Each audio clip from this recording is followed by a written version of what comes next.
ఏం చేశాడు ఒక్కటి చెప్పు, మనకేం చేసినాడో చెప్పు. ఆ బైబిల్ చదువుతూనే ఉంటావు ఉదయం లేచిన దగ్గర నుంచి. ఏమన్నా ఉందా, ఏమన్నా జరిగిందా మన జీవితంలో? అలాంటప్పుడు ఎందుకు చదవాలే?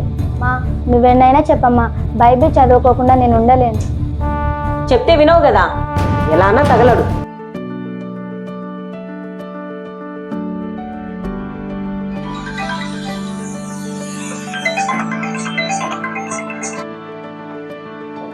హలో అమ్మ అనుష, చెప్పమ్మా, బాగున్నావా?